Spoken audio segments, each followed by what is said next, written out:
Hey guys, subscribe for daily knife content. And if you're shopping for knives and gear, make sure you check out the description of the video you're watching right now for links to some great online retailers.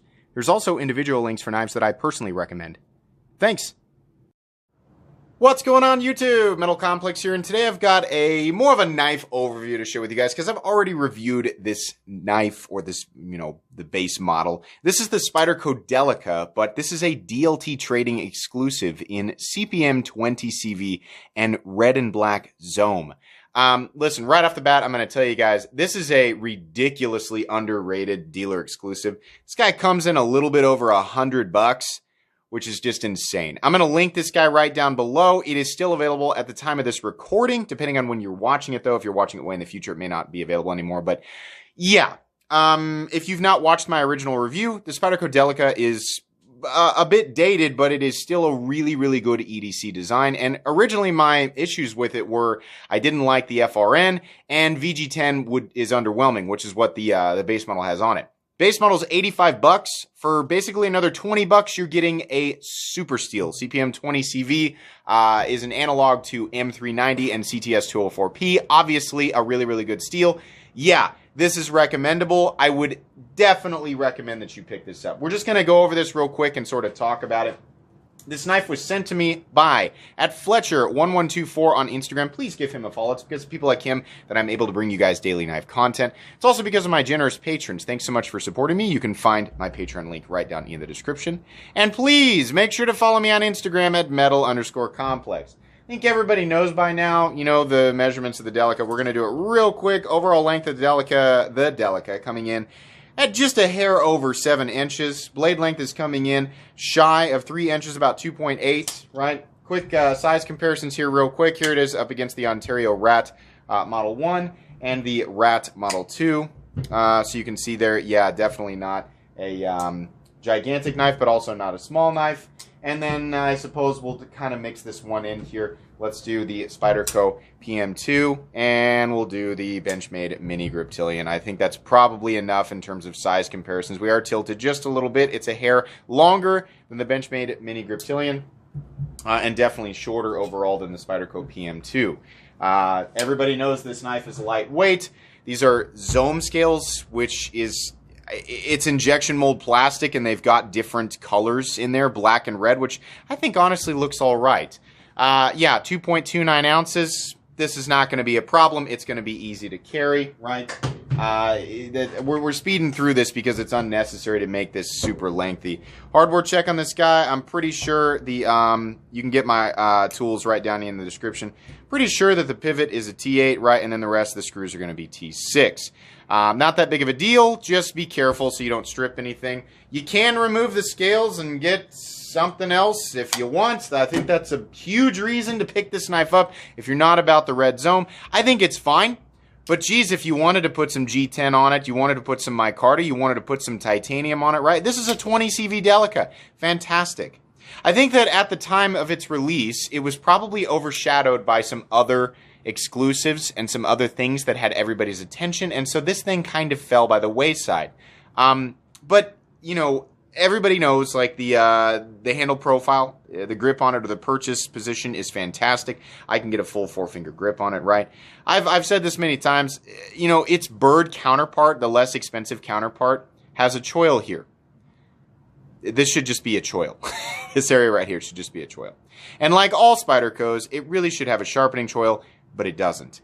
Beyond that, this is a 20 CV blade on a $105 knife, which is great. Have there been less expensive knives from reputable manufacturers? Reputable meaning have good fit and finish and do a quality heat treat on 20 CV, which is really important. I found 20 CV for $50. Okay, but the heat treat's probably not good, if you didn't know. If you're paying $50 for 20 CV, the heat treat is probably garbage, which means the composition isn't going to yield the performance that is intended. With Spyderco, definitely. If you're going to pay $105 for a Spyderco knife and 20 CV, you can bet that the 20 CV is going to be optimally heat treated, which is usually 61. Am I right? 61 for 20 CV, M390 and 204P. That's generally going to be the case. This is a lockback. Everybody knows that. Access to the thumb hole, very, very easy. You can simply, usually, yeah, this is pretty new, but yeah, you can shake it. It'll usually fall right there. safe spot on your finger to block it, and then you can turn around and snap it. Pocket clip, standard pocket clip on this guy is okay. Position of the pocket clip is okay. I mean, there are pocket clips out there that you can pick up for these that are going to be a bit better. Case in point, like the one that I've got on. Let's just get my Delica out. There we go. MXG deep carry clip on my titanium and Damascus Delica. Solves issues. I think it looks a little bit better. You can pick that up for this guy. I mean, to me, the 20CV Zome Delica, if you just love the Zome, then great. You know, but for me, this is like a fantastic base to build your own custom Delica and not have the bank broken. You're going to end up with a wonderful 20CV blade. For anybody who doesn't know, this blade is just about perfect for EDC. Fully flat ground. We have that sort of snub-nosed pelican-shaped blade. It doesn't come out to a perfect upswept tip like on the Para 3. It kind of sticks out. I like that. That makes your draw cuts just a little bit easier with this guy. It makes getting into packages just a little bit easier.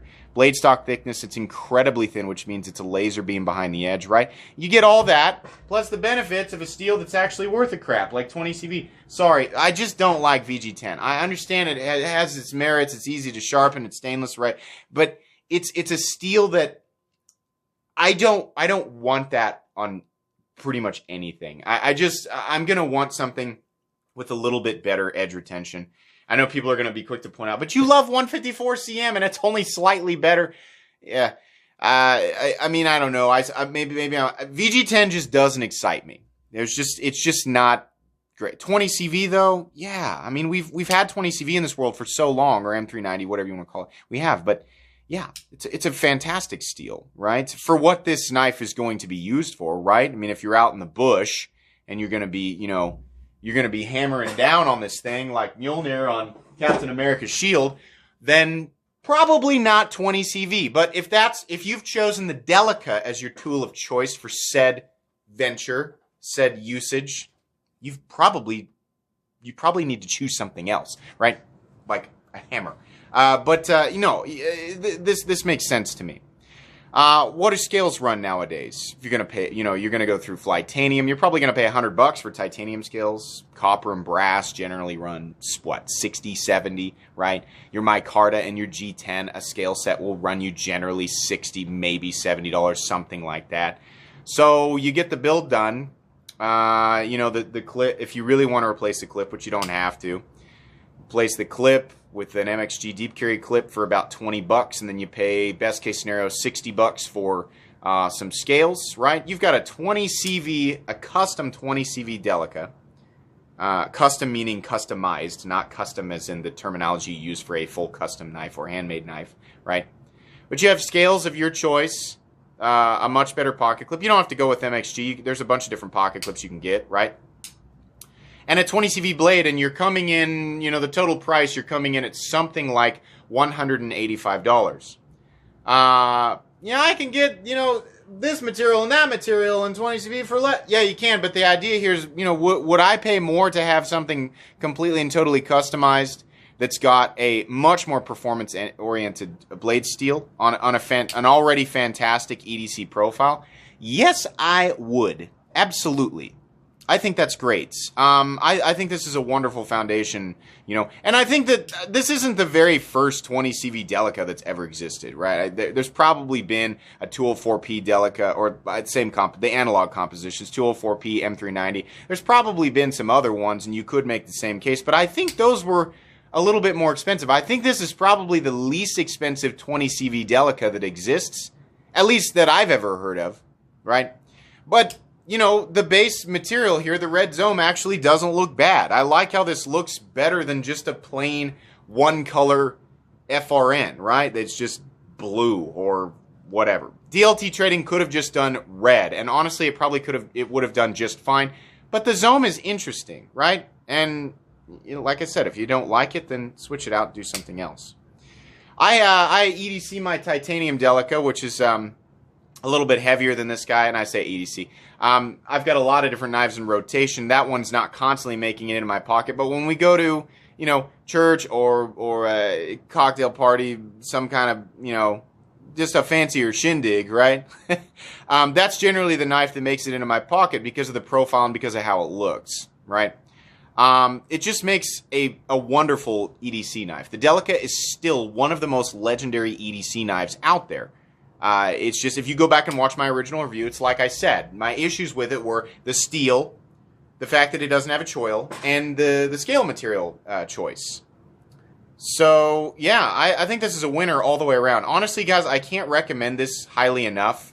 I really think that, and I did a community post about it, and a bunch of people decided to go pick them up, and people were saying, I didn't even know this existed, right? So I'm more than happy to point people in the direction of this thing, and get it while you can, because it's an exclusive, which means it may or may not ever be available again, right? I don't want to play on the whole, like, you know, fear of missing out. Buy it now. No, buy it if you want to. I want to make people aware of this, you know, for like people who would be interested, right? I want to tell you to go grab it if you weren't necessarily interested in the first place. If you became interested, then great, right? But no, it's just the point of this video is to let people know this exists, and I think it's great. As a content creator who, I'm not trying to flex, but I have access to pretty much anything, right? So I get to pick and choose what's shown on this channel. I get to pick and choose what I think is going to be worth your while. And yeah, I specifically reached out to my community saying, if anybody's got this, I'd really like to highlight it because I think this is great. Generally speaking, fit and finish is going to be pretty good. This is a Seki City, Japan, Spyderco. They do pretty good, right? They have some of the less, they have kind of the mid-range FRN and, like, you know, we're talking about like the Salt and the Endura, you know, knives like that. So they do some interesting steels on a fairly inexpensive frame, right? Yeah, mid-range kind of. Around the $100 mark is kind of where they like to sit. Yeah, the lockup is nice and solid. No blade play up, down, left, or right. Easy disengagement on the back spring. There's no clicky sort of lock stickiness or anything like that on this guy. And the blade is perfectly centered, right? So that's great. I think this is awesome. This doesn't need to be a super long video. It was never intended to be a super long video. I just wanted to make you guys aware of this. Anybody else who wasn't aware, like I said, links right down in the description so you can go and check this out. I'll also link Spyderco knives in general so you can see what else they've got going on right now. I think that's going to be pretty much it today, guys. Be sure to follow me on Instagram at metal_complex. Thank you so much, Fletcher1124 on Instagram, for sending this in. Very cool. If you enjoyed this video, please leave a like. If you'd like to check out my other content, I do, of course, have lots of videos of knives that are either expensive or inexpensive that I do or don't like, so check those out. And if you enjoy all my content, go ahead and click on that Metal Complex logo right there and subscribe because there's definitely more coming. Thanks again for watching, everybody, and have a great day.